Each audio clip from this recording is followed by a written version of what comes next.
აფხაზეთის ავტონომიური რესპუბლიკის ლეგიტიმური მთავრობის თავმჯდომარის მოვალეობის შემსრულებელი ვახტანგ ყოლბაია სამეგრელოში ჩასახლებულ აფხაზეთიდან იძულებით გადაადგილებულ პირებს შეხვდა. ყოლბაია სამეგრელოს 4 რაიონს სენაკს, ხობს, ზუგდიდსა და წალენჯიხას ეწვია.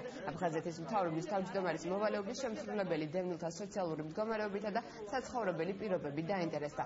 ვახტანგ ყოლბაია დევნილებს დახმარებას დაპირდა.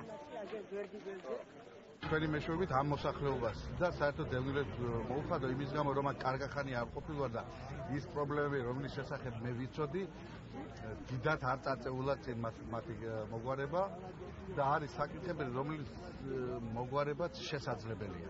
რა თქმა უნდა, ადგილობრივ ხელისუფლებასთან ერთად მათთან უნდა დავჯდეთ და მე რომ ველაპარაკე დევნილთა წარმოადგენლებს, ისინი მზად არიან ჩამოწერონ საკითხები, რომელიც მათ ატყობთ და არა მარტო მათ ატყობთ, დაგროვილია ამ რაიონში. ნადარეიშვილის შემდეგ ჩვენთან არავინ არ მოსულა. დადიოდა ნადარეიშვილი, მას მეუბნებოდი ჩვენი ტკივილების შესახებ, ჩვენი მდგომარეობის შესახებ, მის შემდეგ აი დღეს ნახეთ ჩვენ ვახტანგ ყოლბაია. სხვა ვერავინ ვერ გაიგებს ჩვენ ტკივილებს, როგორც ჩვენი თანამემამულე ტოლვილი კაცი გაგვიგებს ჩვენ გაჭირვებას და მე ეს კანდიდატურა მივიღე დიდი სიხარული. მთელი დევნილებისათვის მისაღებია ვახტანგი ყოლბაია.